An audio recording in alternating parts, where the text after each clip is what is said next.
মাছের কারি। এই যে সকাল সকাল বড় বড় মাছ নিয়ে চলে এসছে। হ্যাঁ, আমার বাড়িতে জামাইবু এসছে, দিদি এসছে। মাছের হলুদ দেওয়া হয়ে গেছে, নুন দেওয়া হয়ে গেছে, তেল দিকে গরম হয়ে গেছে কড়াইতে। হলুদটা মনে হচ্ছে একটু কম হয়েছে।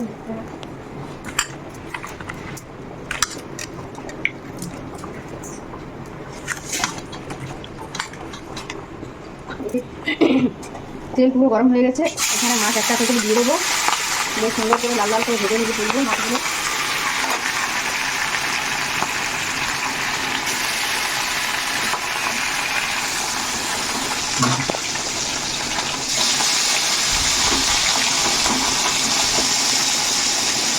মাছগুলো ভাজা ভাজা হয়ে গেলে একটু লাল লাল করে ভাজবো। তারপর একদিকে মশলা করবো, মশলা করে মাছের কারি করবো। আজকে মাছের ঝোল, বুট দিয়ে ঘেরার সবজি হবে, ওটাও আপনাদের সাথে সবগুলোই শেয়ার করবো। দেখুন মাছগুলো পুরো লাল লাল করে ভাজা ভাজা হয়ে গেছে। এরপর মাছগুলো আমি তুলে নিচ্ছি একটা একটা করে। আবার আরেক ভাগ দিয়ে দিচ্ছি।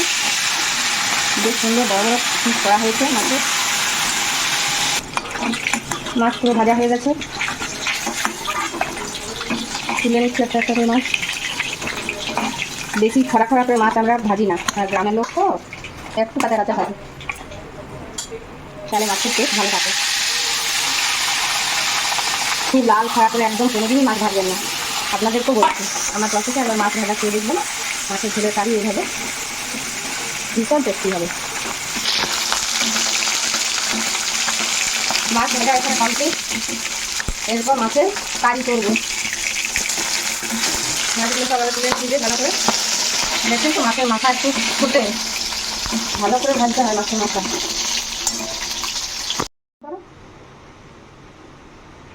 মাছ এখানে ভেজে রেখেছি। এখানে পেঁয়াজ আদা রসুন কাঁচা লঙ্কার পেস্ট করা আছে। এখানে একটু টমেটোর পেস্ট করা আছে, গ্রেডিং করে নিয়েছি, মিক্সিতে কিন্তু পেস্ট করিনি। এখানে পেঁয়াজ কুচো করে রেখেছি।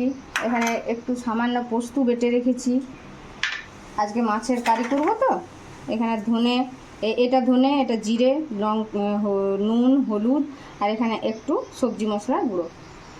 এগুলো সব আমি জল দিয়ে একটু ভিজিয়ে নেব। মশলাগুলোকে সামান্য জল দিয়ে ভিজিয়ে নেব। ভিজিয়ে নিলে গন্ধটা ভালো হয়। ভিজিয়ে রেখে দিলাম। তারপর এখানে গ্যাস জ্বালিয়ে নিয়েছি, আর গ্যাস অন করা আছে, তেল দেওয়া আছে। মাছ ভাজার তেলটাই এখানে আছে। এতে আমি সামান্য পাঁচফোড়ন দিয়ে দেবো। পাঁচফোড়নের মধ্যে আছে কালো জিরে, মেথি, পানমৌরি, রাঁধুনি দেওয়া আছে, জিরেও দেওয়া আছে একটু।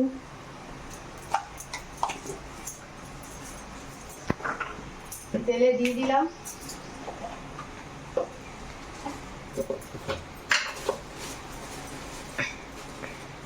এরপর সামান্য একটু শুকনো লঙ্কা দিয়ে দিলাম, একটু গন্ধ করার জন্য, কারণ ঝাল আমাদের বাড়িতে কেউই খেতে পারে না সেরকম।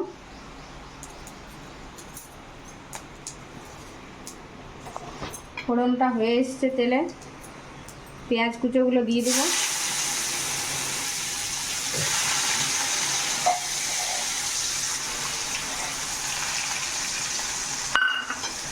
মাছের ঝোল সবসময় মাছ ভাজা তেলটাতে করবেন, তাহলে একটা আলাদা রকমই গন্ধ ওঠে।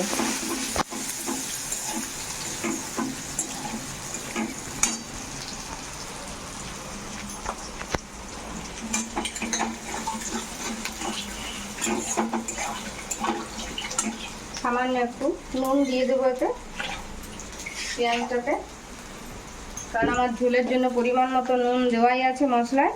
এখানে সামান্য, খুবই সামান্য নুন দেবো। দেখুন, পেঁয়াজটার জন্য শুধু, তার পেঁয়াজটা নরম হয়।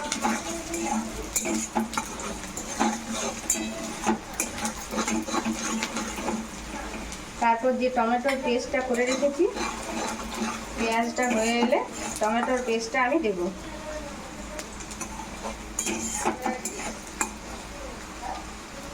গ্রেড করা আছে টমেটোটা, এখানে খুব সুন্দর পাকা টমেটোটা ছিল, তাই গ্রেড করে নিয়েছি, মিক্সিতে পিছিয়ে। টমেটো এইভাবে গ্রেড করে করলে কালারটা বেশ সুন্দর আসে রান্না।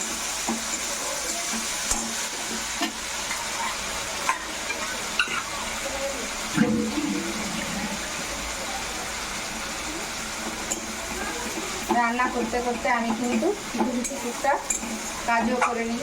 রান্নার এই যে বাসনগুলো করে থাকে সেগুলো একটু ধুয়ে নিই, পরিষ্কার করে নিই, তাতে করে হাতের কাজটা কম হয়ে যায়। এরপর দেখুন তেল ছেড়ে এসছে প্রায় টমেটো থেকে, কালারটাও তেলের লাল হয়ে গেছে, দেখতে পাচ্ছেন। টমেটোটার জন্য কালারটা একেবারে চেঞ্জ হয়ে এসছে তেলে। এবার যে পেঁয়াজ আদা রসুনের যে পেস্ট করে রেখেছিলাম সেই পেস্টটা দিয়ে দেবো। পেস্টটা দিয়ে দিলাম।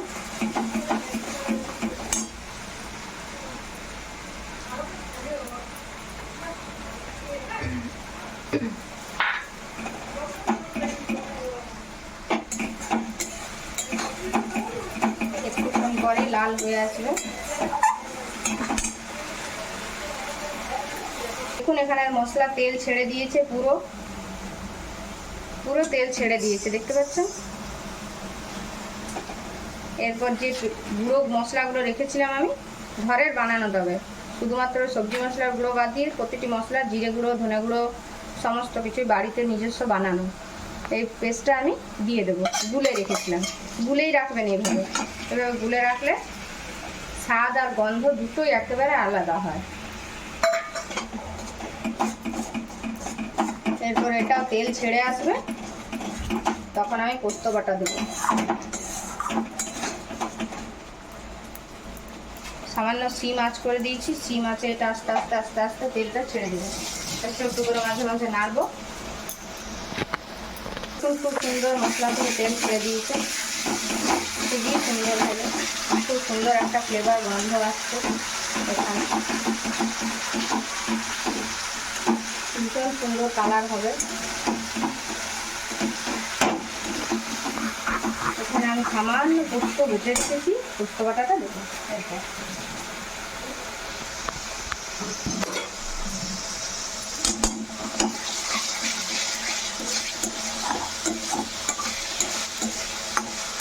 মশলা খুব ভালোভাবে ভাজতে হবে, তাহলে প্রতিটি রান্নার টেস্ট আর গন্ধ দুটোই পাওয়া যায়। খুব সুন্দর করে মশলা এভাবে ভেজে নেবেন, তেলটা পুরো ওর গা থেকে বেরিয়ে যায়। দেখুন যখনই নাড়া বন্ধ করে দিচ্ছি তখনই তেলটা পুরো সাইডে সাইডে তেল ভেসে আসছে। এরপর দেখুন পোস্ত বাটাটা দিয়ে দিচ্ছি।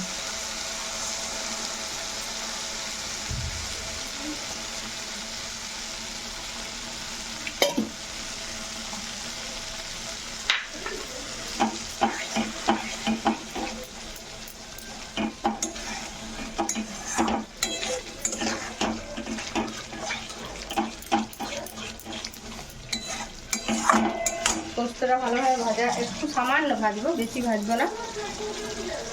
পোস্তটা ভাজা হয়ে গেলে জল ঢেলে দেবো। জলটা ফুটে উঠলে একটু সামান্য একটু চিনিটা দিয়ে দিচ্ছি। চিনিটা আগে দিলেও হবে, আমি এখনই দিচ্ছি।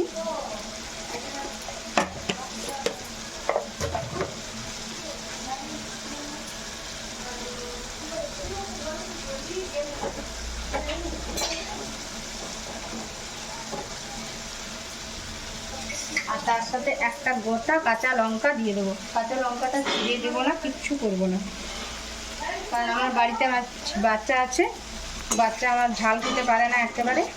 শুধুমাত্র গন্ধটা একটু অন্যরকম করার জন্য একটা কাঁচা লঙ্কা দিয়ে দেবো।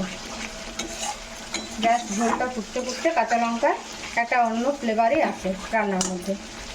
এবার দেখুন আবার তেল ছেড়ে দিয়েছে, আমি পুরো জল ঢেলে দেবো।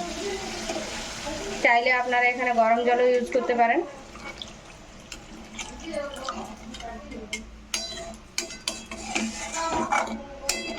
ঝোলটা একটু ফুটে উঠলে আমি মাছগুলো একে এক করে করে ছেড়ে দেব। দেখুন জলটা ফুটে উঠেছে মাছের ঝোলের। এরপর একটা করে করে পিস মাছ আমি ঝোলের মধ্যে দিয়ে দিচ্ছি। আজকে ঝোলটা একটু বেশিই করলাম, কারণ আজ আমি ডাল বানাবো না।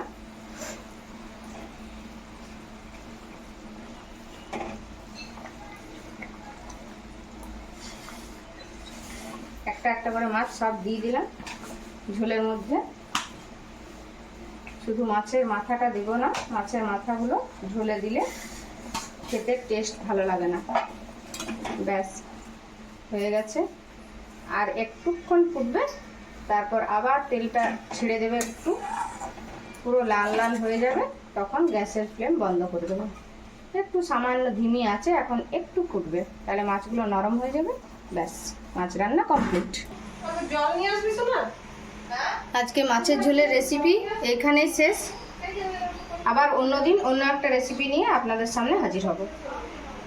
আমি শর্মিষ্ঠা ব্লগ থেকে বলছি।